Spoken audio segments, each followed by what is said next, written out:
जय श्री कृष्णा दोस्तों, हरे कृष्ण चैनल में आपका स्वागत है।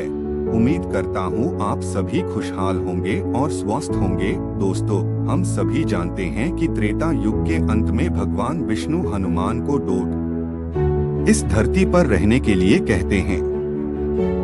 उन्होंने हनुमान से यह भी वादा किया कि वे उन्हें द्वापर युग में दर्शन देंगे। तो यह कहानी है कि हनुमान भगवान कृष्ण बटा भगवान राम से कैसे मिलते हैं। वीडियो के अंत तक बने रहे और देखिए भक्ति की पराकाष्ठा। भगवान खुद चलकर हनुमान जी को दर्शन देते हैं। एक बार नारद जी श्री कृष्ण से मिलने द्वारकापुरी आए। अभिवादन के बाद नारद जी भगवान कृष्ण और देवी रुक्मणी को बताते हैं कि हनुमान जी एक पहाड़ पर रहते हैं और भगवान श्री राम का ध्यान करते हैं और साथ ही अपने भगवान के दर्शन की प्रतीक्षा भी करते हैं।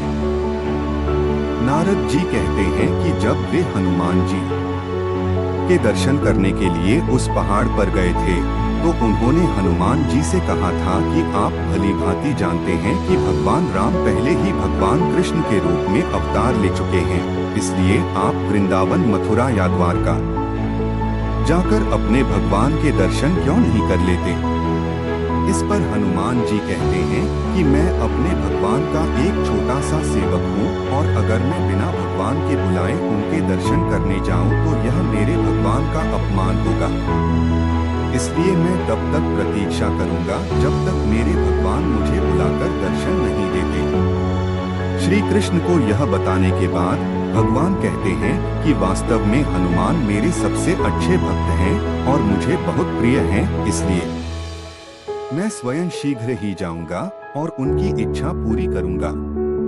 नारद जी तब कहते हैं कि हे प्रभु, क्या हनुमान आपको आपके इस रूप में भगवान राम के अवतार के बजाय श्री कृष्ण के रूप में पहचान पाएंगे। इस पर श्री कृष्ण और देवी रुक्मणी हंसते हैं और नारद से कहते हैं कि हनुमान मेरे इतने करीब हैं कि मैं चाहे जो भी रूप धारण करूं, वे मुझे जरूर पहचान लेंगे। फिर वे तय करते हैं कि वे साथ साथ जाएंगे और ब्राह्मणों का वेश धारण करेंगे। नारद जी ने कहा कि आज श्री कृष्ण से मिलने आने का एक और कारण भी है, क्योंकि वे भगवान कृष्ण को जन्मदिन की शुभकामनाएं देना चाहते थे, क्योंकि भगवान का जन्मदिन बहुत करीब था। इस पर रुक्मणी जी ने नारद जी को सही किया और बताया कि जन्माष्टमी आने में अभी बहुत समय है। नारद जी हंसते हुए कहते हैं कि माता, यह हमारे भगवान का सिर्फ एक जन्म नहीं है, बल्कि अन्य युगों में भी उनके कई जन्म हैं। कृष्ण हंसते हैं, लेकिन रुक्मणी जी भ्रमित हो जाती हैं, इसलिए नारद जी बताते हैं कि वे राम नवमी की बात कर रहे हैं। नारद जी भगवान कृष्ण को बताते हैं कि हनुमान जी अपने प्रभु राम के लिए राम नवमी पर यज्ञ और पूजा कर रहे हैं, इसलिए वे राम नवमी पर हनुमान जी के दर्शन करने का निर्णय लेते हैं। अंततः रामनवमी का दिन आता है। हनुमान जी ब्राह्मण के रूप में एक नगर में जाते हैं, जहां वे अपने प्रभु के जन्म दिवस पर विशेष पूजा और यज्ञ करते हैं। श्री कृष्ण और नारद भी ब्राह्मण के रूप में उस नगर में आते हैं। सभी पूजा करने के बाद हनुमान अपने हाथों से सभी को प्रसाद भोजन देते हैं। सभी लोग कतार में बैठ जाते हैं और श्री कृष्ण और नारद जी भी कतार के बीच में बैठते हैं और हनुमान जी को सभी को प्रसाद देते हुए देखते हैं। इस बीच नारद जी श्री कृष्ण से पूछते रहते हैं कि हनुमान आपको कब पहचानेंगे, क्योंकि अभी तक उन्होंने उन्हें पहचाना नहीं है। कृष्ण उन्हें प्रतीक्षा करने और बैठने के लिए कहते हैं। जैसे ही हनुमान नारद के पास जाते हैं और उनकी थाली में भोजन रखने वाले होते हैं, उनकी दृष्टि श्री कृष्ण के चरण कमलों पर पड़ती है। श्री कृष्ण और नारद दोनों ही पैर पर पैर रखकर बैठे थे। यह देखकर नारद सामान्य रूप से कार्य करते हैं और भोजन के लिए पूछते हैं, क्योंकि वह बहुत भूखा है और श्री कृष्ण नारद की बात से सहमत हैं। लेकिन हनुमान भगवान के चरणों को देखते रहे। फिर उन्होंने भोजन को एक तरफ रख दिया और अपने भगवान को अपनी विनम्र बधाई दी। जब वह प्रणाम करते हैं तो वे भगवान से पूछते हैं कि उन्होंने क्या गलती की है। वह कहते हैं, मेरे प्रभु, मैंने क्या गलती या क्या पाप किया है कि मेरे भगवान को मेरे पास आना पड़ा और भोजन मांगना पड़ा। मेरे प्रभु, आप सभी के शुभचिंतक हैं और सभी जीवित प्राणियों के रक्षक हैं। कृपया मुझे क्षमा करें यदि मैंने कभी कोई गलत काम किया हो जिसके लिए आप मुझे इस तरह से दंडित कर रहे हैं। वह फिर भगवान के कमल के चरणों में बहुत रोता है। वह अपना दिल खोलकर भगवान को ऐसे शुद्ध भक्तिपूर्ण तरीके से देखता है कि वह पूरी तरह से बाकी सब कुछ भूल जाता है। उनके चारों ओर का समय रुक जाता है और केवल श्री कृष्ण, नारद और हनुमान ही संवाद करते हैं। श्री कृष्ण कहते हैं कि वे हनुमान से बिल्कुल भी नाराज नहीं हैं और नाराज कैसे हो सकते हैं, क्योंकि हनुमान उन्हें बहुत प्रिय हैं। तब भगवान हनुमान और नारद की तरह अपने असली रूप में आ जाते हैं। श्री कृष्ण हनुमान से कहते हैं कि चूंकि तुम मुझे बहुत प्रिय हो, इसलिए मैं स्वयं तुम्हें दर्शन देने आया हूँ। हनुमान कहते हैं कि लेकिन प्रभु, जब तक मैं माता सीता को प्रणाम नहीं कर लूंगा तब तक यह दर्शन अधूरा है। इसलिए मैं द्वारकापुरी आऊंगा ताकि आपके, माता सीता और लक्ष्मण के पूर्ण दर्शन कर सकूं। श्री कृष्ण कहते हैं कि हाँ, और फिर द्वारकापुरी वापस आ जाओ। देवी रुक्मणी उनका बेसब्री से इंतजार कर रही थी। वह श्री कृष्ण से पूछती हैं कि यह सब कैसे हुआ। भगवान कहते हैं कि मुझे लगा कि हनुमान मुझे पहचान लेंगे चाहे कुछ भी हो जाए।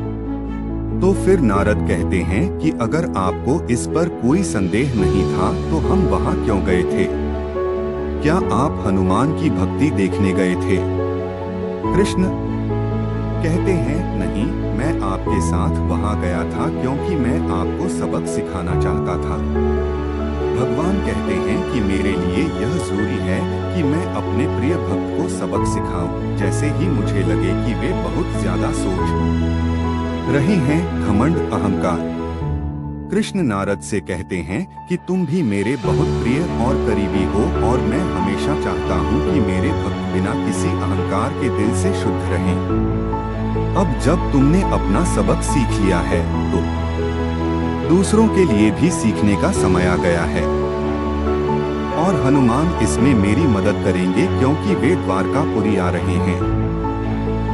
भगवान कहते हैं कि इनमें से कुछ प्यारे लोगों को सबक सीखने की जरूरत है क्योंकि वे खुद को बहुत ऊंचा समझते हैं।